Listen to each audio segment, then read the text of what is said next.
IAS institute నిర్వహిస్తున్న all India scholarship exam pass అవ్వండి. 2 years ఫీజులో 50% మాత్రమే పే చేయండి.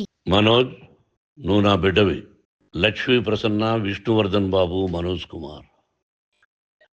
నిన్ను ఎలా పెంచానురా నేను? అందరికంటే నిన్నే గారాభంగా పెంచానురా. నీకే ఎక్కువ ఖర్చు పెట్టి చదివించాలని ప్రయత్నం చేశానురా. నువ్వు ఏది అడిగినా నేను నీకు ఇచ్చానురా. కానీ ఈ రోజున నువ్వు చేస్తున్న పని బిడ్డల గుండెల మీద తంతారంటారే, అలా తన్నేవరా. మనసు ఆవేదనతో కింగిపోతుందిరా. నేను మీ అమ్మ ఏడ్చుకుంటున్నావురా. జర్నలిజం ఉన్నది లేనిది, లేనిది ఉన్నట్టు రాస్తున్నారా. నువ్వు నన్ను కొట్టడం ఏంట్రా? నా బిడ్డ నన్ను తాకలా. ఇద్దరం ఘర్షణ పడ్డాం కొన్ని కారణాల వల్ల. ప్రతి ఫ్యామిలీలోనూ ఉంటాయిరా ఇవి. లేనివాడు ఎవరైనా ఉంటే ప్రపంచంలో ఒకరున్నారేమో, 1% ఉంటుందేమో. అటువంటి వాళ్ళ ఇంటికి వెళ్ళి కాళ్ళు గడిగి నిద్ర పూసుకోవచ్చు. భారత భాగవత రామాయణాలు చూసావు కదరా. ఏమిటిది? మీ అమ్మ ఎంత కుమిలిపోతుంది ఈ రోజున హాస్పిటల్ చేరింది. నీ వల్ల హాస్పిటల్ చేరుతాను.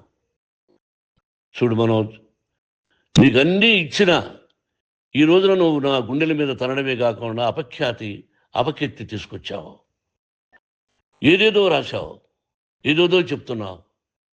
కొంతమంది జర్నలిస్టులు ఉన్నది లేనిది, లేనిది ఉన్నట్టు రాసే వాళ్ళ తత్వం వాళ్ళకి ఎందుకంటే టీఆర్పీ పెరగాలి. ఇది వాళ్ళ నైజం. మనం మార్చలేము. వాళ్ళందరి మీద మన కోర్టుకు వెళ్ళలేము. వాక్ స్వాతంత్రం అంటారు, ప్రజాస్వామ్యం అంటారు. ప్రజాస్వామ్యంలో కూడా కొన్ని హద్దులు ఉన్నాయి. ఇది నీకు తెలుసు అనుకున్నా. ఎంత మంచి నటుడివి నువ్వు. నీ భార్య మాటలు విని తాగుడికి అలవాటు పడిపోయావు. వింటున్నావా మనోజ్? ఎవరిని నమ్మాలో ఎవరిని నమ్మకూడదో పరిస్థితి తీసుకొచ్చావు. విద్యాలయాలు ఎంత గొప్పవిరా. మనం 25% కులమతాలకు అతీతంగా ఫ్రీ ఎడ్యుకేషన్ ఇస్తున్నాంరా. క్యాస్ట్ అనేది తీసేసానురా 92లో ప్రాస్పెక్ట్స్లో. నువ్వు చదువుకున్నావురా. అక్కడ చదువుకున్న బిడ్డలు ఐఏఎస్, ఐపీఎస్ అయ్యారురా. ఎంతోమంది గొప్పవాళ్ళు అయ్యారురా. నువ్వు నటుడుగా ఎంతో గొప్పవాడివి.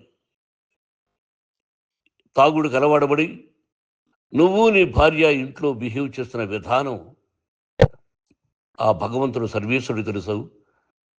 భగవంతుడు చూస్తున్నాడు రా. నేను తప్పు చేసినా, నువ్వు తప్పు చేసినా, ఎవరు తప్పు చేసినా. ఎంత అవకాశం ఇచ్చావు మాట్లాడుకునేదానికి అందరికీ.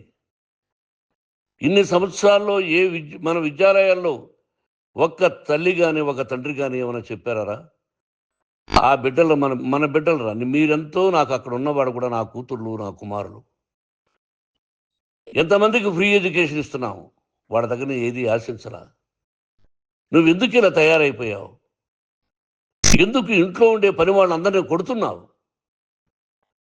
వాడు పని చేసుకోవడానికి మన ఇంటికి వచ్చాడు రా. ఆ పనివాడిని కొట్టడం చాలా మహాపాపంరా. నేను వేరురా. నేను దండించడం వేరురా. నేను ఎవరిని ఆ చిన్న వాళ్ళని కొట్టి ఇచ్చేసి చేయలేదురా. సినిమా ఇండస్ట్రీలో మోహన్ బాబు కొడతాడు, తిడతాడు అంటే అది షూటింగ్లో జరిగి ఉండొచ్చేమో. కానీ ఇంట్లో ఉండి 10 సంవత్సరాల నుంచి 20 సంవత్సరాల నుంచి పనివాళ్ళు ఉన్నారు. నేను ఇంట్లో లేని సమయంలో వాళ్ళందరినీ కొట్టి వాళ్ళ ఫోన్ లాక్కొని ఒకడైతే చచ్చిపోవాలి. వాడు పోలీస్ కంప్లైంట్ ఇచ్చి ఉండొచ్చు. నేను వద్దు అని వాడిని బతిమాలాడు. పోలీస్ కంప్లైంట్ కూడా ఇవ్వలా. ఇంకైనా నువ్వు నీ భార్య మారి బయట ఉండండి రా అన్నాను నేను. లేదు డాడీ, తప్పు చేయలేని ఒకసారి వచ్చావు, మళ్ళీ తప్పు చేశావు, మళ్ళీ వెళ్ళావు, మళ్ళీ ఈసారి తప్పు చేయనన్నావు. ఏమండి వీడు తప్పు చేయడం అని మీ అమ్మ చెప్పింది. ఇంట్లో పెట్టుకున్నా. మళ్ళీ నువ్వు చేస్తున్నది, ప్రతిరోజు నువ్వు తాగుతున్న విధానం నీకే తెలుసు. ఇది ప్రజలు నమ్ముతారా లేదా అనవసరం నాకు. నేను నీకు చెప్తున్నా, ఇంతటితో పులి స్టాప్ పెట్టాలి. 3 రోజుల నుంచి రకరకాలుగా రాస్తున్నప్పుడు నా మనసు ఆవేదనతో ఉంది. మళ్ళీ చెప్తున్నా, Mohan Babu university is greater than temples. Greater than temples. బిడ్డలను కాలేజీలో చేర్చుకునే ముందు చెప్తారు, అన్నయ్య ఎంత ఉంది యూనివర్సిటీ రూల్స్, ఇది మా పద్ధతి, మీకు ఇష్టమైతే చేర్చండి.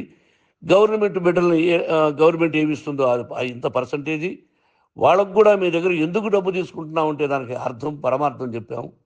దొంగతనంగా తీసుకోలేదు. ప్రతి దానికి చెక్కులు ఉన్నాయి, అది అకౌంట్ ఉంది. దానిలో తప్పులు జరిగితే డిపార్ట్మెంట్ ఉంది. కాలేజీలో ఏదైనా తప్పు జరిగితే గవర్నమెంట్ ఉంది.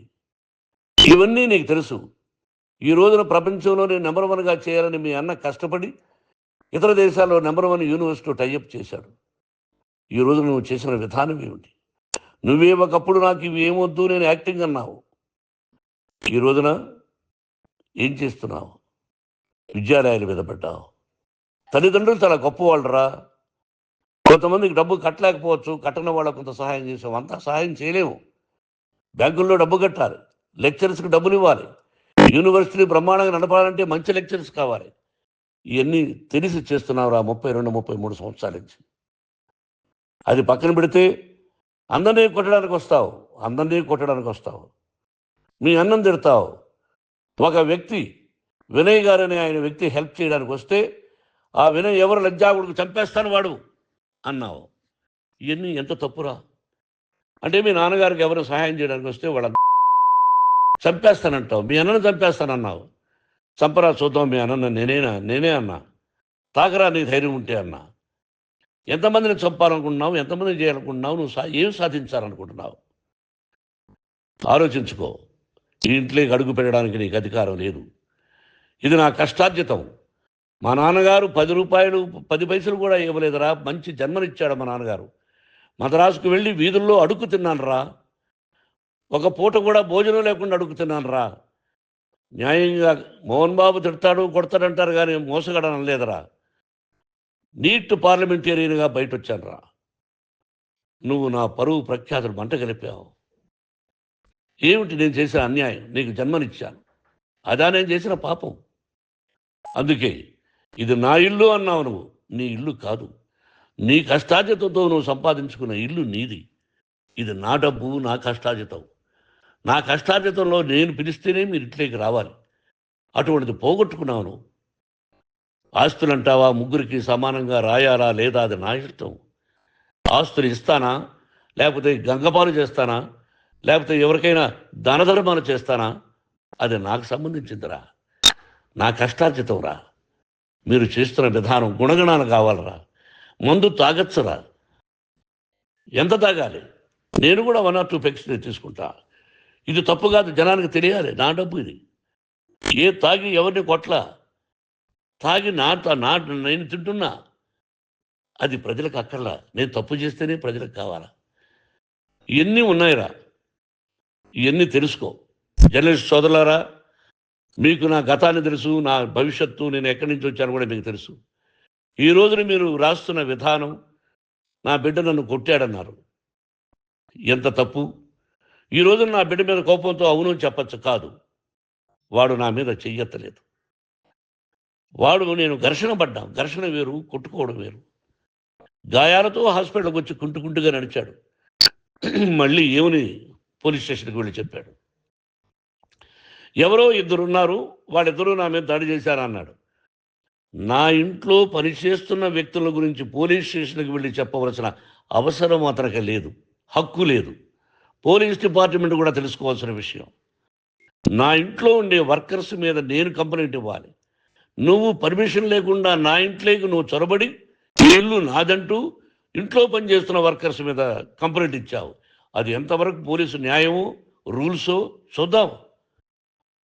పోలీస్ డిపార్ట్మెంట్ ఇంటికి వచ్చింది. వాళ్ళకి రాశాను ఉత్తరం. అయ్యా, నేను సీనియర్ సిటిజన్ని, నాకు రక్షణ లేకుండా ఉంది. నా బిడ్డ వల్ల నా ఇంట్లో నుంచి నా బిడ్డను పంపించేసి ఇది నా ఇల్లని. వాళ్ళు నాకు సమాధానం ఇవ్వలేదు. ఇవ్వకపోగా ఎవరిని పట్టించుకోలేదు. ఇప్పుడు పోలీసు వాళ్ళు వచ్చి ఏమన్నా రూల్స్ ప్రకారం నా బిడ్డ ఇంట్లోకి రాకూడదంటే మాకు హయ్యర్ డిపార్ట్మెంట్, హయ్యర్ అథారిటీ వాళ్ళు ఫోన్ చేశారు. మీరు ఎవరిని స్టాప్ చేయొద్దండి, బయట నుంచి ఎవరైనా వస్తే వాళ్ళని స్టాప్ చేయండి అన్నారు. 2 రోజుల నుంచి 10 మంది 20 మంది వస్తున్నారు. వాళ్ళు అలా చూస్తూ నిలబడ్డారు. వాళ్ళు ఫోటోలు తీసుకున్నారు, వాళ్ళ మీద మళ్ళీ వదిలేస్తున్నారు. ఎవరిని నిందించాలి? But I give respect to the police department. వాళ్ళకి ఎవరు ఏ అధికారి ఫోన్ చేశాడో, ఆ అధికారికి ఏ పొలిటీషియన్ చేశాడో అది వాళ్ళకే వదిలేస్తున్నా. కాబట్టి వాళ్ళు పోలీస్ కంప్లైంట్ ఇచ్చినా కూడా మేము సంబంధం లేదని అంటున్నారు. కాబట్టి నేను నా బిడ్డను నిన్ను నాపు చేస్తున్నా. నువ్వు ఇంట్లోకి వచ్చే అధికారం నీకు లేదు. నువ్వు వచ్చి నీ బిడ్డను తీసుకెళ్ళు, సంతోషం. నువ్వు రాలేదు, నీ బిడ్డను జాగ్రత్తగానే చూసుకుంటాం. Take care your daughter, that's all. మీ అమ్మ హాస్పిటల్లో అడ్మిట్ అయింది. రేపో ఎల్లుండో మీ అమ్మను పిలిపించి బాగైన తర్వాత ఇదిగో నువ్వు నీ కొడుకు బిడ్డను తీసుకెళ్ళి వాడికి అప్పచెప్పని చెప్తాను పోలీసు వాళ్ళ ఆధ్వర్యంలో. ఇది 100% జర్నలిస్టు సోదరులారా, పులి స్టాప్ పెట్టండి. మీకు కుటుంబాలు ఉన్నాయి, మీ యజమానులకు కుటుంబాలు ఉన్నాయి. మీ కుటుంబాల విషయాలు, మీ యజమానుల కుటుంబాల విషయాలు మేము ఎవరు జోక్యం కలుగు చేసుకోరా. మేము నటీనటులం.